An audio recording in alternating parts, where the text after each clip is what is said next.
시작. 사람이 만일 온 천하를 얻고도 자기 목숨을 잃으면 무엇이 유익하리요. 아멘. 예. 자, 오늘 저와 여러분이 읽은 이 본문의 말씀은 예수님께서 저와 여러분에게 직접 주신, 이 아침에 예수님이 나에게 주시는 생명의 음성이다. 여러분들이 그렇게 생각하고 받으셔도 좋을 것 같습니다.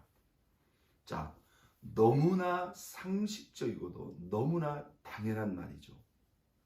사람이 만일 온 천하를 얻고도, 이 천하에 있는 모든 것을 다 얻고도, 그게 명예가 될 수도 있고 권력이 될 수도 있고 돈이 될 수도 있겠고 어떤 성공과 성취가 될 수도 있겠죠. 만일 온 천하를 얻고도 무엇을 잃으면? 목숨을 잃어버린다면 그 모든 것이 무슨 유익이 있으리요? 목숨을 잃어버리는 순간 천하의 모든 것을 다 가졌다 할지라도 목숨이 살아있지 못하고 죽어버린다고 한다면 그 순간 그 모든 것은 그냥 의미를 잃어버리게 된다는 거죠. 설사 우리가 천하를 얻지 못한다 할지라도 살아있어야만, 생명이 있어야만 많든 작든 의미가 있게 된다는 겁니다. 자, 오늘 예수님께서 하신 이 말씀은 저와 여러분의 삶 속에 가장 크고 중요한 것이 무엇이라는 거예요? 생명이라는 거예요. 그것도 어떤 생명? 죽어있는 생명이 아니라 살아있는 생명. 생명이 있고서야 모든 것이 의미가 있지, 온 천하를 얻은들 생명을 잃어버린다면, 목숨을 잃어버린다면 그게 무슨 유익이 있고 무슨 의미가 있느냐는 것이죠.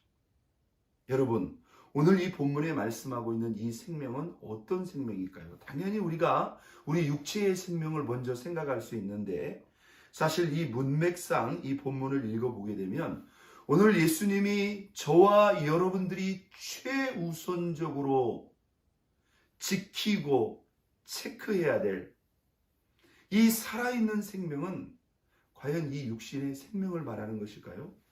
여러분, 그렇지 않다는 거예요. 오늘 이 본문의 이 생명은 우리 육신의 이 목숨, 이 육체의 이 생명을 말하는 게 아닙니다. 우리가 그 이전의 말씀을 대조해 보면 정확히 비교가 됩니다. 자, 35절에 예수님께서 이런 말을 합니다. 누구든지 자기 목숨을 구원하고자 하면 잃을 것이다. 자기 생명을 구원하고자 하면, 지키려고 하면 오히려 그 생명을 잃어버릴 것이다. 그런데 누구든지 나와 복음을 위하여 자기 목숨을 잃어버리게 되면, 오히려 그 목숨을 잃어버리게 되면 오히려 그 목숨을 구할 수 있다. 이렇게 말을 합니다. 자, 여러분, 우리는 믿는 자이기 때문에 우리는 우리 눈에 보이고 우리가 느끼는 이 육체의 생명만 있는 것이 아니라는 것을 저와 여러분이 알고 있어요. 자, 우리가 창세기 3장으로 한번 돌아가 봅니다. 하나님이 아담과 하와를 에덴 동산에 살게 하시고 그들에게 하나의 계명을 줍니다.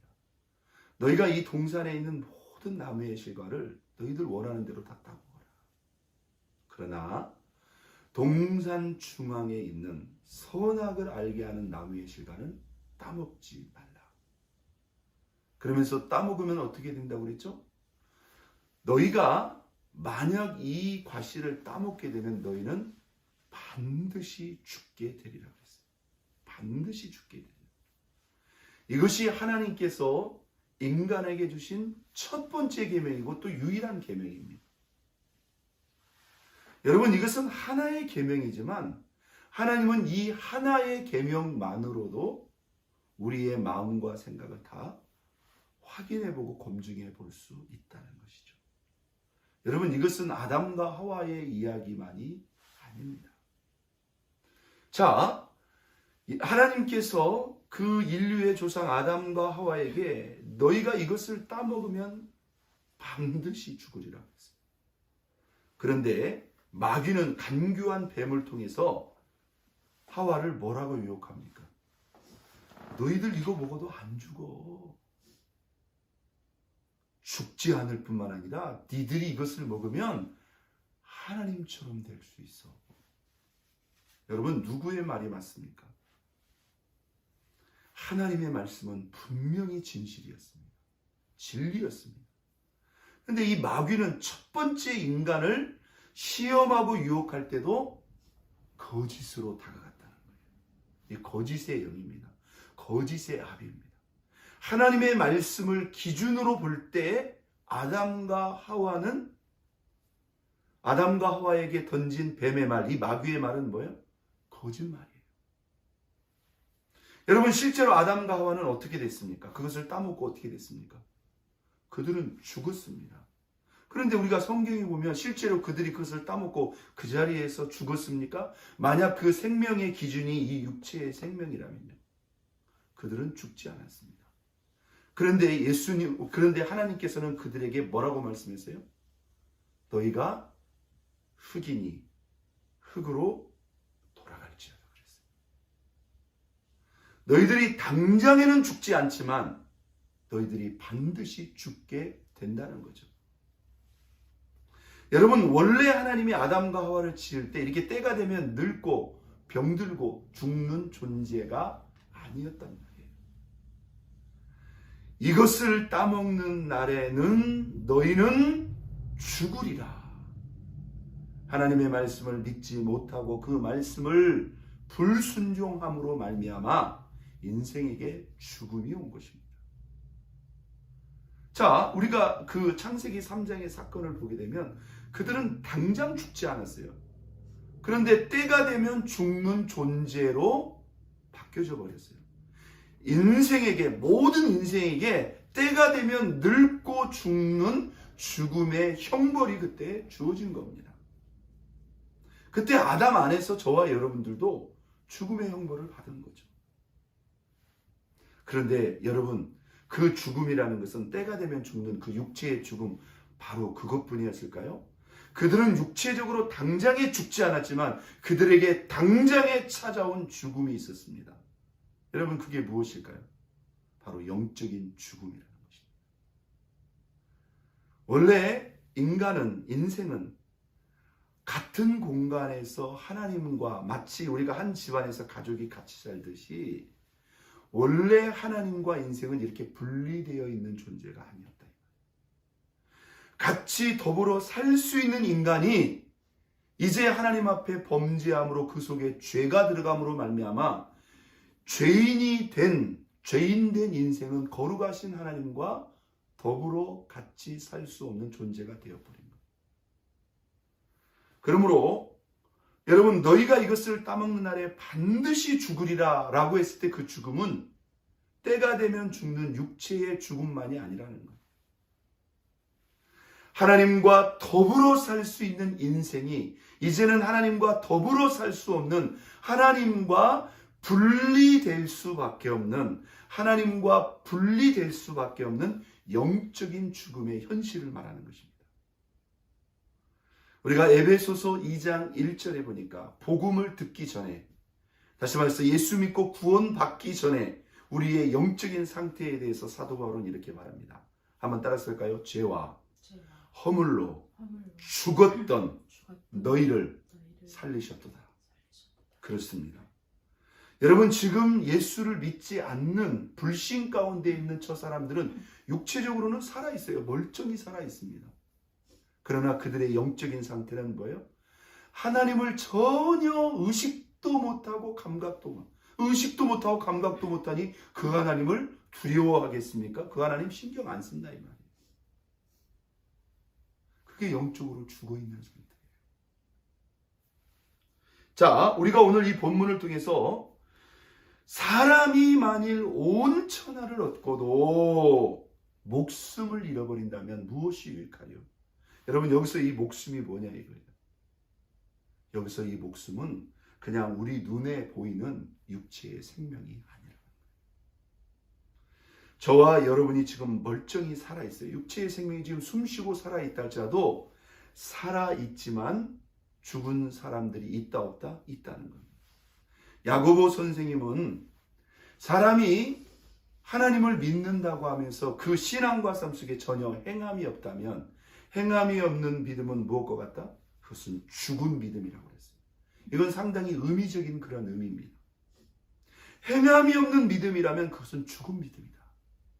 영혼 없는 몸이 죽은 것 같이, 그러면서 행함 없는 몸이 죽은 믿음이라고 하면서 영혼 없는 몸이 죽은 것 같이 그랬어요.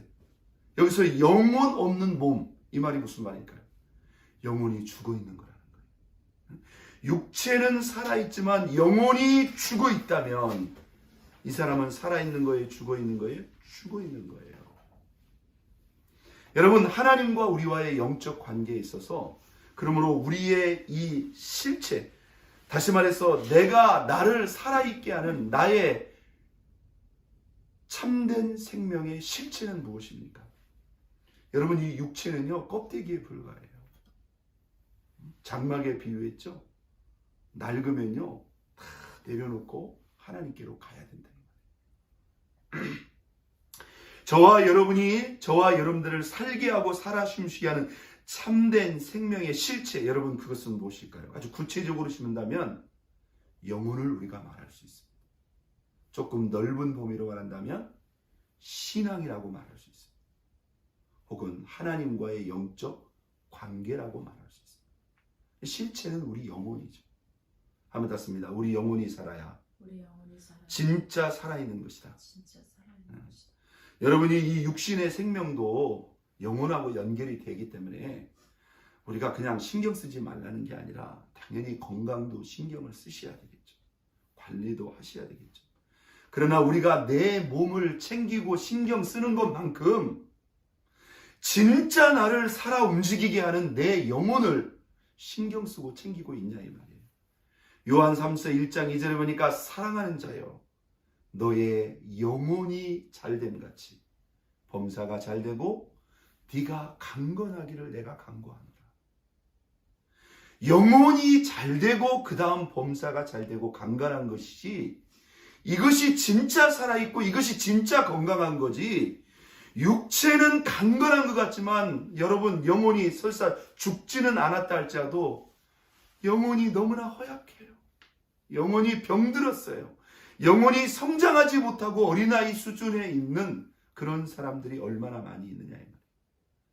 요한계시록 2장 3장에 우리 예수님께서 소아시아에 있는 7교회의 편지를 보냈는데 그 중에 책망만 들은 교회가 2교회입니다. 하나는 사대교회고 하나는 라오디게아 교회입니다. 그 중에 사대교회를 향해서 우리 주님이 그 교회를 향해서 이렇게 말씀했습니다. 너희는 살았다 하는 이름을 가졌으나 실상은 죽은 자로다. 살았다 하는 이름을 가졌다는 말이 무슨 말입니까? 이건 외적으로 이 교회가 어떤 칭송과 평가를 받았다. 저 교회 살아있는 교회야. 이름을 가졌다는 것은 그렇게 주변의 평판을 받았다는 거예요. 그러니까 겉으로 봤을 때는 사닥교회는 멀쩡한 교회입니다. 살았다 하는 이름, 살아있는 교회야. 정상적인 교회야. 꽤 괜찮은 교회야. 그런데 주님이 볼 때는 뭐예요? 죽은 자로다. 죽어 있는 교회. 여러분, 이게 그 시대의 사대교회만의 이야기일까요? 아닙니다. 오늘날 수많은 교회들이 멀쩡하게 살아있는 것 같고 날마다 모이고 무엇을 하는 것 같아 있지만, 살아있는 것 같지만 죽어 있는 교회, 살아있는 것 같지만 죽은 신앙들이 너무너무 많이 있다는 겁니다. 여러분, 우리를 진정으로 살아있게 하는 우리의 참된 생명의 실체는 바로 우리의 외적인 몸이 아니라 우리의 내적인 영혼, 바로 신앙 그 자체라는 겁니다. 자, 여러분, 어떻게 하면 우리가 살 수 있는 길일까요? 오늘 본문은 34절에서부터 시작됩니다. 자, 같이 읽어보겠습니다. 무리와 제자들을 불러 이르시되 누구든지 나를 따라오려거든 첫째 자기를 보아라, 부인하고, 두 번째 자기 십자가를 지고 나를 따를 것입니다. 그리고 35절에 자기 목숨을 구원하고자 하면 잃을 것이요 누구든지 나와 복음을 위하여 자기 목숨을 잃으면 뭐하리라? 구원하리라. 대단히 깊이 있는 말씀이지만 저와 여러분의 이 영혼을, 저와 여러분의 이 생명을 진정으로 제대로 온전히 살게 할 뿐만 아니라 우리의 이 참된 생명을 영원히 살게 하는 길, 이걸 우리가 다르게 표현하면 참된 제자의 길입니다. 우리의 영혼을 진정으로 살리는 길, 살아 움직이게 하는 길, 생명을 불어넣는 그 길은 무엇입니까? 그것은 제자의 길인데 크게 세 가지로 요약할 수 있습니다. 한번 땄습니다. 나를 부인해야 내가 제대로 살 수 있다. 자기를 부인. 이게 여러분 첫 번째 제자의 조건이에요. 여러분 신앙생활을 잘 하려면요, 우리 영혼을 지키고 우리 영혼을 살리려면요, 우리는 순간순간 내 자신을 부인하는 의지와 결단이 있어요. 자기를 부인한다는 말이 뭘까요? 아주 단순하게 생각하세요. 하나님의 뜻과 생각 앞에 내 생각과 뜻을 내려놓고 복종시키는 겁니다. 좀 더 구체적으로 말하면 예수님이 주인 되지 않고 내가 주인 되어서 내 뜻대로 내 마음대로 하려고 하는 이 자아 중심의, 자아 주인의 이런 생각과 의식을 내려놔야 됩니다. 우리는 이렇게 생각할 수 있어요. 내가 주인 되어서 내 마음대로 하는 것이, 이것이 나를 위하는 거라고 생각하는데, 여러분 그것은 자기를 위하는 게 아니에요. 그게 자기를 죽이는 길입니다. 여러분, 저와 여러분 자신을 진정으로 살게 하는 것, 우리는 내 자신을 부인하는 거니까 그게 나를 제한시키고 나를 통제하고 나를 구속하는 거라고 생각하는데 아닙니다. 여러분, 진정한 자유는 나를 버려야 돼요. 나를 부인해야 돼요. 오늘날 수많은 성도들이요, 하나님을 따라가면서도 자기를 부인하지 못합니다. 자기를 내려놓지 못합니다. 여전히 내 생각, 내 뜻, 내 주장, 여기서 교회가 죽고 본인이 죽는 거예요.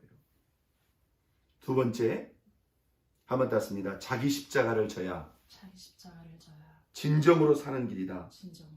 예, 자기 십자가라고 그랬어요. 여러분, 여기 자기 십자가가 뭘까요? 우리 각자에게 십자가가 있다는 거예요. 우리가 진정으로 살려면 첫째는 내가 중심되는 자기를 부인해야 된다. 나 자체를 부인해야 된다. 두 번째, 하나님이 저와 여러분에게 주신 자기 십자가, 남의 십자가가 아닙니다. 저와 여러분 각자가 짊어야 될 각자의 십자가가 있다는 거예요. 자, 기본적으로 십자가는 쉬운 것일까요? 어려운 것일까요? 편안한 것일까요? 괴로운 것일까요? 여러분, 십자가라는 것은 편한 것이 될 수가 없습니다. 십자가 그 자체가 괴로운 거예요. 고통스러운 거예요. 더 정확히 말하면 수치스러운 것일세요. 저주스러운 거예요. 우리가 육신적으로, 인간적으로 말하면 누가 십자가를 환영하겠습니까? 내가 주님을 원하고 주님을 따라가지만 정작 자기에게 주어진 자기 십자가, 저는 이 자기 십자가가 크게 두 가지라고 생각합니다. 한번 닿습니다. 내 신앙과 내 사명이다. 하나님이 저와 여러분 각자에게 주신 기본적으로는 내 신앙이에요. 여러분, 내가 내 신앙 지키려면요, 내 신앙 제대로 지키려면 어느 정도의 수고와 고난, 힘든 거 감수해야 돼, 안 감수해야 돼요. 여러분, 우리가 시간 우리가 예배를 구별하여 드리는 거, 깨어 기도하는 거, 말씀을 읽고 묵상하고 그 말씀대로 순종하는 거, 여러분 평안한 마음, 우리 성도들이 조금 신앙생활하다 이제 난 편하게 믿을래, 나는 쉽게 믿을래, 자기 십자가를 내동댕이 치는 겁니다. 이게 사는 길입니까? 죽는 길입니까? 여기서부터 영혼이 무너져 내리는 거, 이게 바로 죽는 길이라는 거. 여러분, 십자가가 괴롭습니다. 하나님이 저와 여러분에게 주신 직분, 사명, 하나님이 저와 여러분의 신앙과 삶을 통해서 이루고자 하는 맡기신 직분과 사명이 있다면 여러분 그거 감당하셔야 됩니다. 여러분, 때로 그 사명이 있잖아요. 나에게 무거운 멍에와 같고 진짜 괴로운 십자가처럼 느껴질 수 있어요. 근데 그게 괴로움 그 자체일까요? 아닙니다. 함닿습니다. 나의 신앙 때문에 내가 살고 나의 사명 때문에 내가 진짜 살 수 있는 것이다. 믿습니까? 예. 그게 나를 살게 하는 거예요. 그게 나를 살아 숨쉬게 하는 거예요. 세 번째, 저와 여러분들이 진정으로 살 수 있는 길이 무엇인가? 35절에 예수님이 이렇게 말합니다. 누구든지 자기 목숨을 구원하고자 하면 오히려 그 목숨을 잃어버릴 것이다. 누구든지 나와 복음을 위하여 자기 목숨을 잃어버린다면 오히려 그 목숨을 건질 것이다. 함닿습니다. 살기 위해서 목숨을 던져라. 여기서 목숨을 던지라고 했을 때 이 목숨은 어떤 목숨일까요? 바로 우리 눈에 보이는 우리의 목숨, 육신의 목숨을 말합니다. 다시 말해서 주님이 원하신다면 언제든지 나를 희생하고 내 목숨까지도 던질 수 있는 그런 각오와 결단이 저와 여러분에게 있을 때 이 사람이 진정으로 살 수 있다는 거예요. 오늘 우리는 예수님의 이 말씀을 분명히 기억해야 됩니다. 이 목숨을 지키고자 하는 자 오히려 잃어버릴 것이다. 그러나 나와 복음을 위해서, 예수님과 복음을 위해서 이 목숨을 던지고자 하는 자, 그 사람이 진정으로 온전히 영원히 살게 될 것이라고 분명히 말씀하고 있습니다. 여러분, 오늘 이 본문의 말씀은 쉬운 말씀 아닙니다. 그러나 오늘 이 본문의 말씀은 역설적으로 엄청난 주님의 그 진리가 담겨져 있는 아주 귀한 말씀입니다. 자, 우리를 진정으로 살아 숨쉬게 하는 참된 생명의 실체는 눈에 보이는 육체의 생명이 아니라 하나님과 우리와의 영적 관계인 우리의 영혼이라는 것. 그 영혼을 진정으로 온전히 영원히 살게 하는 세 가지 길, 그것은 무엇입니까? 내가 주인되고 내가 중심되려고 하는 자기를 부인해야 우리가 제대로 온전히 살 수 있다. 두 번째, 하나님이 저와 여러분에게 맡겨주신, 기대하는 우리 각자의 신앙과 사명, 이것이 무거운 십자가처럼 지켜질지라도 그 십자가를 짊어지고 주님을 따라가는 것이 우리가 진정으로 사는 길이다. 그리고 주님이 원하신다면 언제든지 희생도, 언제든지 내 목숨까지도 던질 수 있는 그런 각오, 결단, 헌신이 있는 자에게 진정으로 온전히 살 수 있는 길이 우리에게 열려져 있다는 것입니다. 사랑하는 여러분, 저와 여러분이 우리의 참된 생명을 진정으로 온전히 살릴 수 있는 그 길을 오늘 이 새벽에 깨닫고 자기를 부인하고 자기 십자가를 지고 내 생명까지도 던질 수 있는 믿음의 결단을 통해서 우리가 예수 그리스도로 말미암아 참으로 온전히 영원히 살 수 있는 저와 여러분 모두가 될 수 있기를 예수 그리스도의 이름으로 축원드립니다. 우리 시간 다 같이 두 손